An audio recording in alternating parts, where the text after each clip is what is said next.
오늘 말씀은 여호수아 7장 2절에서 9절 말씀입니다. 여호수아 7장 2절에서 9절 말씀을 봉독하겠습니다. 여호수아가 여리고에서 사람을 베델 동쪽 베이원 곁에 있는 아이로 보내며 그에게 말하여 이르되 올라가서 그 땅을 정탐하라 하매 그 사람들이 올라가서 아이를 정탐하고 여호수아에게로 돌아와 그에게 이르되 백성을 다 올라가게 하지 말고 2-3천 명만 올라가서 아이를 치게 하소서. 그들은 소수이니 모든 백성을 그리로 보내어 수고롭게 하지 마소서 하므로 백성 중 3천 명쯤 그리로 올라갔다가 아이 사람 앞에서 도망하니 아이 사람이 그들을 36명쯤 쳐 죽이고 성문 앞에서부터 스바림까지 쫓아가 내려가는 비탈에서 쳤으므로 백성의 마음이 녹아 물같이 된지라. 여호수아가 옷을 찢고 이스라엘 장로들과 함께 여호와의 궤 앞에서 땅에 엎드려 머리에 티끌을 뒤집어 쓰고 저물도록 있다가 이르되 슬프도소이다. 주 여호와여 어찌하여 이 백성을 인도하여 요단을 건너게 하시고 우리를 아모리 사람의 손에 넘겨 멸망시키려 하셨나이까.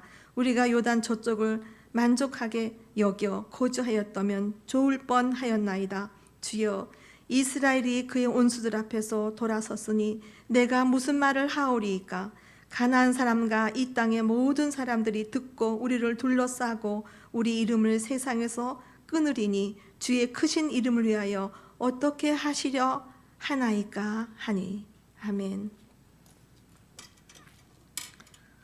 모든 실패에는 분명히 원인이 있습니다. 우리가 그 원인을 미처 알지 못했다 하더라도 하나님은 그것을 그냥 넘기시지는 않습니다. 그래서 여호수아는 말년에 이스라엘을 향해 하나님은 질투하시는 하나님이요 또 거룩하신 하나님이요 죄를 사하지 않으시기에 쉽게 하나님을 섬기겠다고 말하지 말라고 경고했던 것입니다. 여호수아 24장 20절 말씀이에요. 만일 너희가 여호와를 버리고 이방 신을 섬기면 너희에게 복을 내리신 후에라도 돌이켜 너희에게 재앙을 내리시고 너희를 멸하신다. 분명히 말씀하고 계십니다.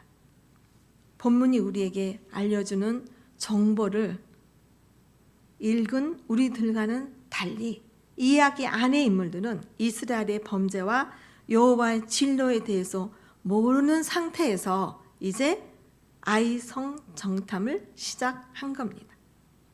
이 모습을 보면 하나님은 우리에게 이미 답을 알려주고 계시니 그걸 생각해 보면 우리는 참 복된 사람들이라 생각이 됩니다.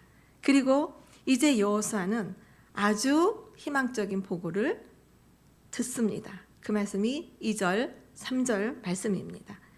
여호수아의 정탐꾼들의 제안에 따라 일부 군사들만이 아이성을 공격하도록 명령합니다. 그러나 이스라엘 백성은 충격적인 패배를 경험을 하고 극심한 침체에 빠집니다. 4절, 5절 말씀입니다. 백성 중 3천 명쯤 그리로 올라갔다가 아이 사람 앞에서 도망하니 아이 사람들이 그들을 36명쯤 쳐 죽이고 성문 앞에서 스바림까지 쫓아가 내려가는 비탈에서 쳤으므로 백성의 마음이 녹아 물같이 된지라. 여호수아도 아이성 전투의 패배로 인해서 매우 낙담한 채 여호와께 불평 어린 기도를 한 내용이 6절에서 9절까지 말씀입니다. 아이성을 정탐하고 치러 올라가서 패배하는 이야기는 여리고를 함락시킨 이야기하는 여러 면에서 대조가 되고 있습니다. 먼저 아이성 전투를 기록한 본문에는 여호와의 진군 명령과 여호와께서 그 성을 주셨다는 선언이 없습니다. 또한 여호수아의 명령도 없습니다. 6장 16절 말씀에요. 7번째의 제사장들이 나팔을 불 때 여호수아가 백성에게 이르되 외치라. 여호와께서 너희에게 이 성을 주셨느니라. 이렇게 했는데 여기엔 여호수아의 명령이 없었습니다. 여리고를 함락시킬 때에는 요단을 건널 때와 마찬가지로 여호와의 궤가 핵심적인 역할을 했습니다. 그러나 오늘 본문에는 이 아이성 전투에서 패한 후에 여호수아가 애통하면서 궤 앞에 엎드리기까지 여호와의 궤에 대한 언급이 없습니다. 이런 대조들을 통해 본문은 아이성 공격이 여호와가 아닌, 하나님이 아닌 사람들의 주권 아래 행해졌음을 은근히 보여주고 있습니다. 여기까지가 본문 전체 내용입니다. 패배의 원인은 이스라엘 백성들은 여리고 성에서의 승리 후에서 이제 자만심에 빠져 있습니다. 성공 때문에 도리어 이를 그르치기가 참 쉽죠.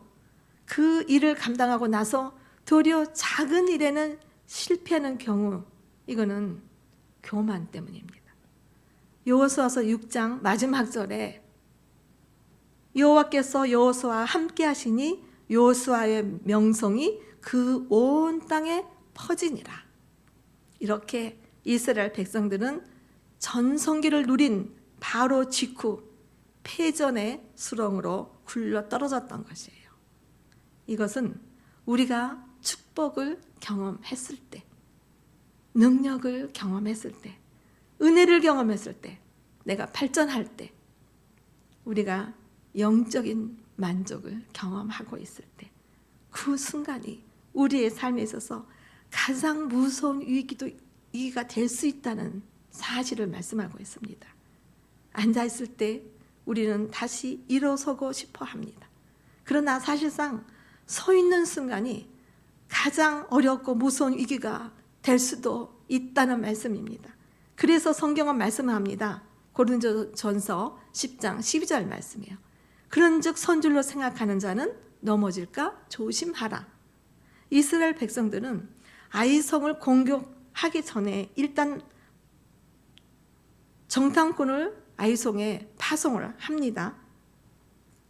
여호수아가 2절 말씀이에요. 여호수아가 여리고에서 사람을 베델 동편 벤 아웬 곁에 있는 아이로 보내며 그들에게 일러 가로되 올라가서 그 땅을 정탐하라 하매 그 사람들이 올라가서 아이를 정탐하고 이제 정탐꾼이 아이성을 돌아보고 와서 보고한 내용이 여호와께로 돌아와서 그에게 이르되 백성을 다 올라가게 말고 2-3천 명만 올라가서 아이를 치게 하소서. 그들은 소순이 모든 백성을 그리로 보내어 수고롭게 마소서. 이것은 우리가 저 철벽에 여리고 성을 무너뜨렸는데 이 작은 아이성쯤이야 모든 군대를 동원할 필요가 뭐 있겠습니까? 그저 2-3천 명이면 이 아이성은 끝장납니다. 그 말씀입니다. 그리고 여리고 성의 전투 장면을 기억하십니까? 그들은 그때 어땠어요? 아침에 일찍 일어났습니다. 그리고 하나님을 신뢰를 했습니다. 그리고 기도를 했습니다. 그들은 하나님께서 주신 말씀을 따라 걸음을 옮기기 시작한 겁니다. 그런데 아이성 공격은 여리고성을 공격할 때처럼 이스라엘 백성들이 기도했다는 내용을 찾아볼 수가 없습니다. 또 주의 말씀을 받았다는 기록도 없습니다. 아침에 일찍 일어났다는 기록도 없습니다. 이 모습을 봤을 때 자만심이 초래한 가장 무서운 오해를 볼 수 있습니다. 그들은 여리고성을 공격할 때 자기 힘으로는 도저히 무너뜨릴 수 없다고 생각을 했습니다. 하나님이 도우심이 필요하다고 그렇게 그래서 절실히 기도를 했습니다. 하나님의 말씀을 구했습니다. 그런데 이 불가능할 것 같은 일이 성취되었다는 것을 그들이 눈으로 목격을 합니다. 그 일이 성취된 후에는 어떻게 생각했습니까? 우리는 그 엄청난 일을 해냈는데 이 아이성쯤이야. 그렇게 대단한 오해를 한 겁니다. 그리고 여리고성을 자기들의 힘으로 무너뜨렸다 생각한 겁니다. 이 승리 다음에 오는 자만심이요. 우리는 이 자만심을 볼 수 있어야 됩니다. 이 자만심이 하나님을 잊게 했습니다. 자기 힘으로 된 줄로 생각을 하고 그들은 넘어진 겁니다. 그리고 무너지기 시작한 겁니다. 승리 이유를 또 축복 이유를요.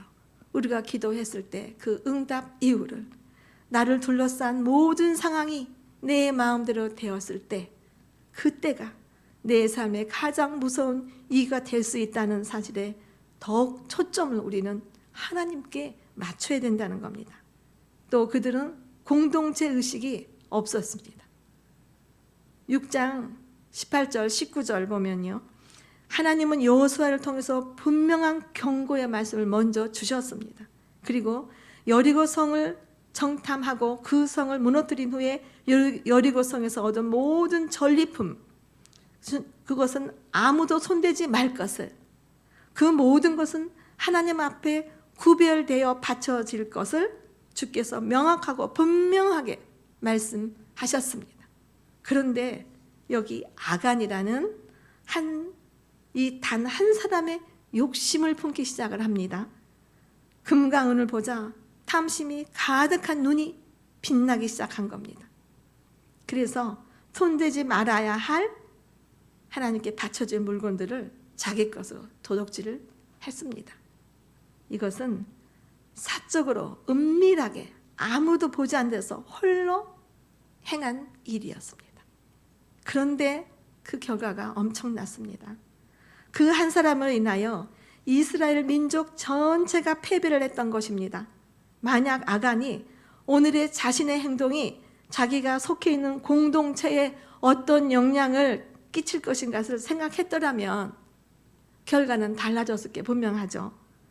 오늘 내가 내뱉은 이 말이 우리 가족들에게, 우리 교회 식구들에게, 우리의 사회에 어떠한 영향을 끼친다 생각하면 얼마나 우리의 행동이 조심스럽습니까? 나 한 사람쯤이야 라고 하는 사고방식, 아무도 보지 않는데 어때?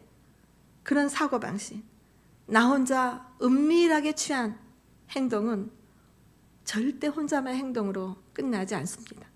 이러한 사고방식을 가진 개인 모였을 때 그 가정에, 사회에, 우리 나라에 그 미치는 영향은 엄청난 것입니다. 사도 바울은 오직 너희는 그리스도 복음에 합당하게 생활하라, 빌립보서 1장 27절에서 말씀합니다. 이 말씀은 공적인 시민 생활을 하라는 거예요. 너희는 그리스도인의 복음에 합당하도록 하나님의 자녀답게 그 이름값을 하라는 겁니다. 하나님 나라의 시민답게 행동하라는 말씀입니다. 자기의 값을 하며 사는 것, 그리스도인답게 공동체 의식을 가지고 행동하라는 말씀입니다. 우리 모든 그리스도인이라 이름을 가진 우리 모두는요, 공인입니다. 우리가 예수 그리스도를 구주와 주님으로 영접하고 그리스도 안에서 거듭나는 그 순간부터 개인이 아닙니다. 우리에게는 그리스도인이라는 이름표가 붙어 다닙니다. 그리고 성경은 우리가 그리스도인의 사신이라 말합니다. 그리스도인의 대사라고도 합니다. 당신 안에 살아계신 예수 그리스도가 구주와 주님으로 거한다면 이 문제에 대해서 예외일 수가 없습니다. 우리들은 그리스도의 대사이기 때문입니다. 그래서 우리 이웃들은 내가 취하는 행동을 나 개인의 행동으로 보질 않고요, 그리스도의 전부의 행동으로 취급을 합니다. 그리고 이렇게 말합니다. 예수 믿는다면서요. 예수 믿는 사람이 그럴 수 있습니까? 모든 그리스도인의 운명 공동체라는 말씀이 고린도전서 12장 26, 27절 말씀입니다. 만일 한 지체가 고통을 받으면 모든 지체가 함께 고통을 받고, 한 지체가 영광을 얻으면 모든 지체도 함께 즐거워하느니라. 너희는 그리스도의 몸이요 지체의 각 부분이라 기억해야 됩니다. 한 사람의 고통은 우리의 고통입니다. 한 사람의 범죄는 우리의 범죄입니다. 한 사람이 쓰러질 때 그리스도 모두가 쓰러지는 겁니다. 교회가 쓰러집니다. 기독교가 쓰러집니다. 반대로 한 사람의 자랑스러움은 우리의 자랑입니다.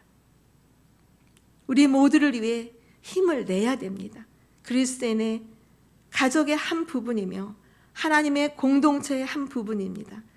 그러니 나 한 사람 한 사람이 얼마나 소중하고 귀한 겁니까? 만약 공동체 의식이 살아 움직인다면 오늘 여기에서 삶을 대하는 나의 자세는 얼마나 달라지겠습니까?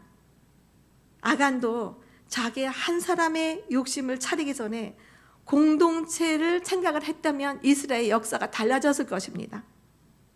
우리는 이 패전에서 배웁니다. 공동체 의식을 갖지 못하는 비극이 초래한 그 삶의 어두움을 볼 수 있습니다. 우리는 오늘 이 말씀 앞에서 어떤 결심을 하게 됩니까? 안 될 때는 기도해달라고 간절히 매달리다가 일이 되고 나면 하나님과 전혀 상관없는 삶을 살아가는 그런 사람들을 우리는 종종 봅니다. 하나님의 주신 지혜와 이성과 지식을 가지고 그만큼 삶을 버티고 살면서도 그것이 하나님과 상관없이 내 업적, 내 것으로 착각하는 경우들. 우리는 주의 은혜로 삶을 살고 있다는 사실을 늘 기억을 해야 됩니다. 그래도 하나님의 자녀인 우리의 행동은 우리 한 사람의 행동에서 끝나지 않는다는 사실을 잊지 않아야 됩니다. 모든 그리스도인들은 믿지 않는 이웃들에게 끊임없이 우리는 감시를 당하고 있습니다. 그들은 내 언어와 내 행동에 주목합니다. 그리고 그 기독교 전체를 감시하기 위해서 우리를 그리스도인들을 주목하고 있습니다. 그래서 그리스도인이라 이름을 가진 자들은 개인이 아니에요. 그리스도인 전부를 대표하고 있습니다. 우리의 모습 속에서 하나님의 교회를 대표합니다. 또한 모든 하나님의 사람들을 대표하고 있습니다. 이제 말씀합니다. 오직 너희는 그리스도 복음에 합당하게 생활하라.